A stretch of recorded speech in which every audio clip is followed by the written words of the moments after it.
Welcome back to AI, from zero to researcher. In episode 3, we stacked neurons into layers, added nonlinear activations, and watched a network bend space until XOR became separable. We built a machine that can, in principle, represent extremely complex functions. But we left out the most important part. How does it learn? Today we answer that. At episode 4, loss, gradients, and backpropagation. These three ideas form the mathematical engine that drives every neural network you have ever heard of. If the layered network from episode 3 or the idea of composition feels unclear, revisit that episode first. Today, we are training those exact objects. Our network has 100 parameters. Each one could go up or down. That's 2 to the 100 possible directions. That number has more digits than atoms in the observable universe. Trying every combination is not just slow, it is physically impossible. So, how does the network know which way to step? The answer is one of the most beautiful algorithms in computer science. It does not try every direction. It computes the single best direction in one pass. And the math behind it is something you already know from high school, the chain rule. Let's build up to it piece by piece. Before the network can improve, it needs to know how wrong it is. That measurement is the loss function, also called the objective function or cost function. It takes the model's prediction and the true answer and returns a single number. Bigger means worse. For regression, predicting a continuous number, a common choice is mean squared error. You take each prediction, subtract the true value, square it, and average. Squaring does two things. It makes all errors positive, and it penalizes large errors more than small ones. Mean squared error, 1 over n, times the sum of squared differences. Simple, interpretable, and differentiable. That last property will matter in a minute. For classification, predicting a category, the standard is cross-entropy loss. It looks at the probability the model assigned to the correct class. If that probability is high, the loss is low. If the model was confident and wrong, the loss is enormous. Cross-entropy is negative log of the predicted probability for the correct class. Look at this curve. When the model assigns probability 0.9 to the right answer, loss is small.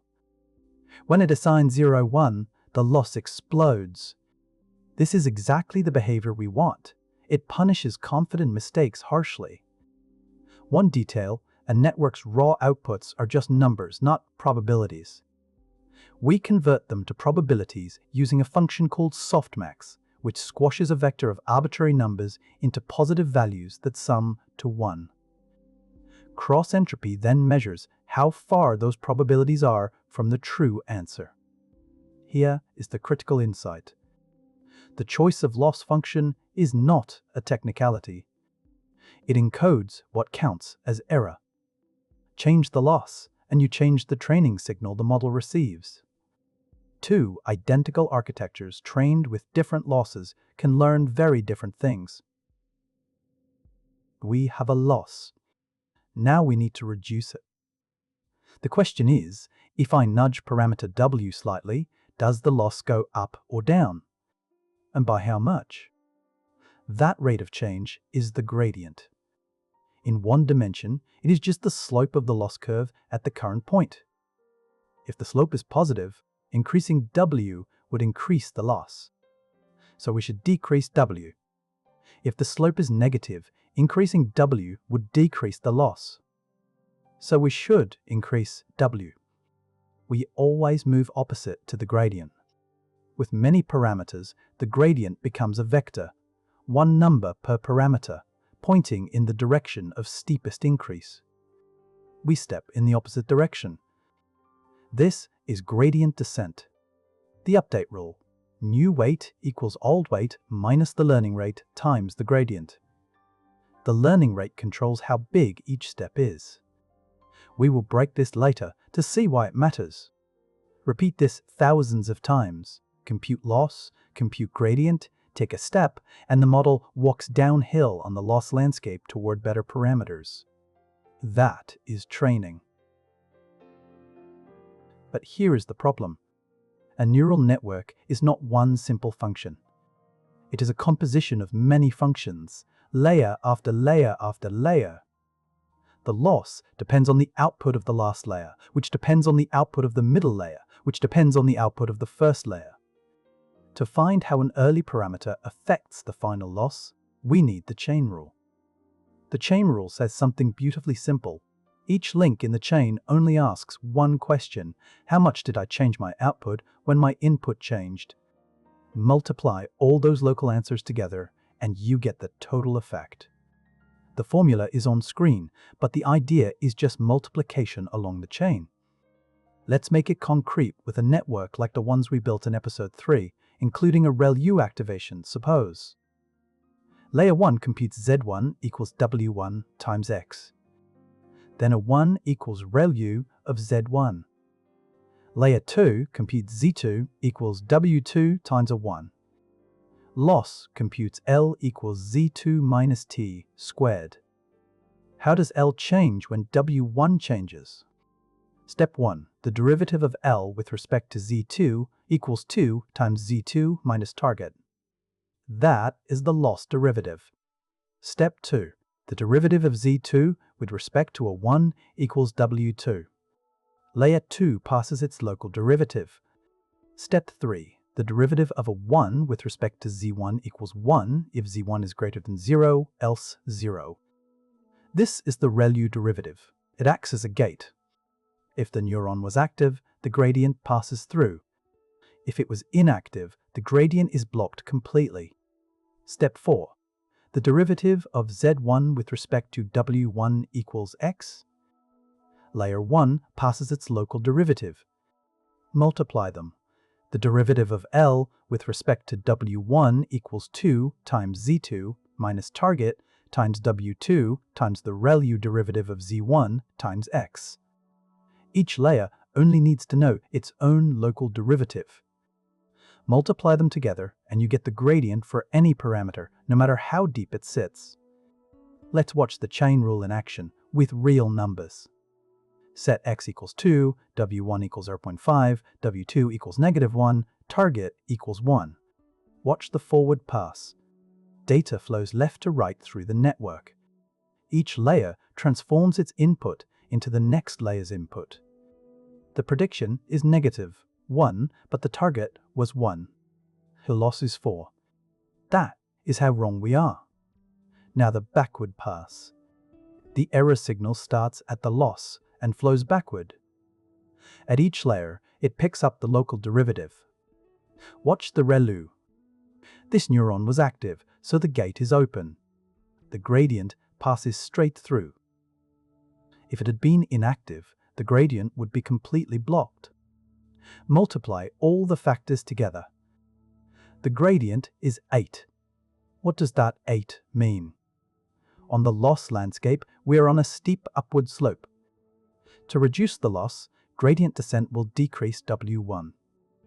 Each layer only knew its own local derivative. The chain rule connected them all. This is not magic. This is multiplication. Now we can explain backpropagation. It is not a separate learning theory. It is not a mysterious correction signal. It is simply the chain rule applied efficiently from output to input. Step 1. The forward pass. Data flows through the network layer by layer, producing activations and finally a loss value. Step 2. The backward pass. Starting from the loss, we compute local derivatives at each layer and multiply them backward. Each parameter receives its gradient, its share of responsibility for the total error. The efficiency comes from reuse. Instead of computing the chain rule separately for every parameter, backpropagation shares intermediate results. The gradient at layer 3 is computed once and reused by layers 2 and 1.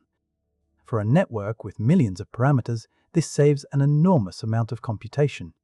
So, the complete training loop is 1. Forward pass, compute predictions. 2.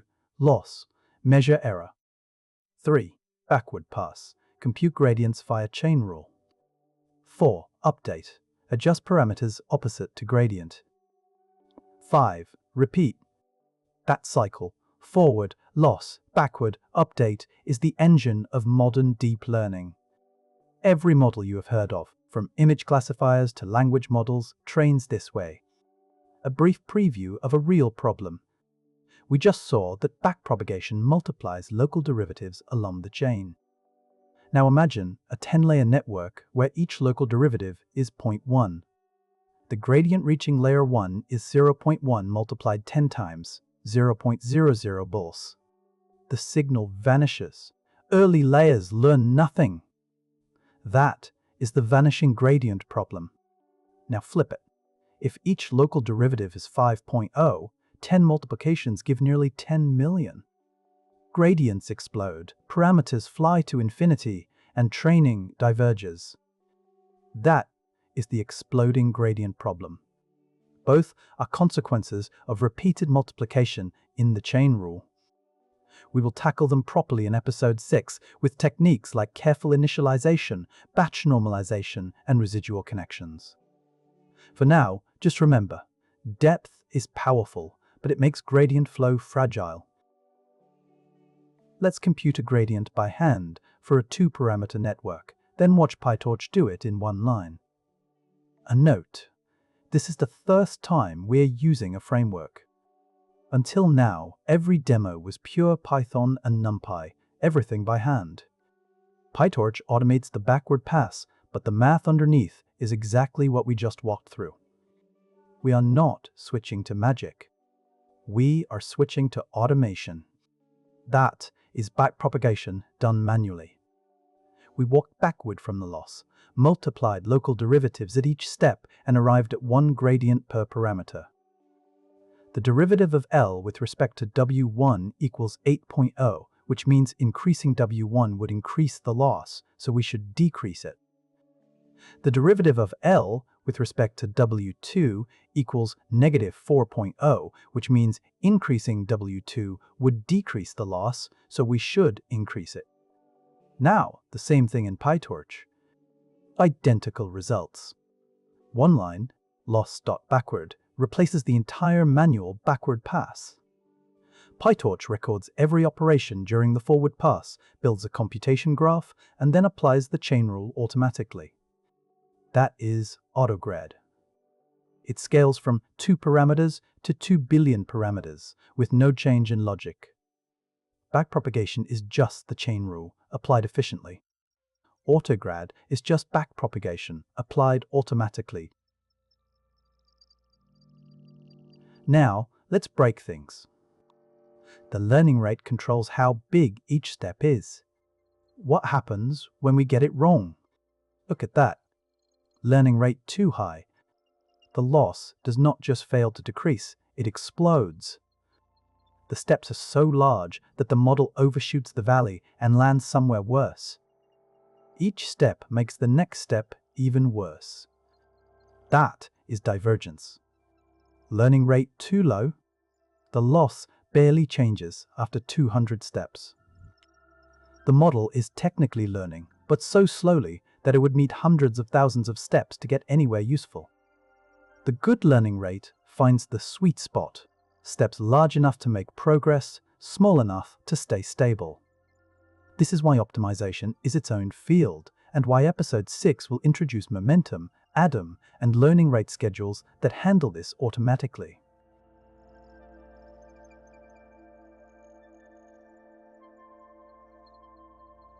Let's compress today's episode. The loss function measures how wrong the model is. MSE for regression, cross-entropy for classification. The gradient tells us how the loss changes when each parameter changes. It is the slope, the direction of steepest ascent. The chain rule lets us compute gradients through composed functions by multiplying local derivatives. Backpropagation applies the chain rule efficiently from output to input, giving every parameter its gradient in one backward pass. The training loop: forward pass, compute loss, backward pass, update parameters, repeat. That is the engine. We computed gradients by hand for a 2-parameter network and confirmed that PyTorch autograd gives the same answer in one line. We saw the learning rate too high blow up the loss and too low freeze it. Research habit for today: when reading a paper or comparing models, inspect both the objective choice and the optimization procedure. 2 papers can use the same architecture but get different results because one chose a better loss function or a better optimizer. The training engine matters as much as the model. If this is your first encounter with gradients and the chain rule, replay this episode before moving on. Episodes 5 and 6 build directly on everything here. We now know how to train a network. But there is a trap. A model that memorizes its training data perfectly can still fail completely on new data. In episode 5, we confront this problem head-on. We will learn about train, validation, and test splits. We will see overfitting, a model that learns the noise instead of the pattern.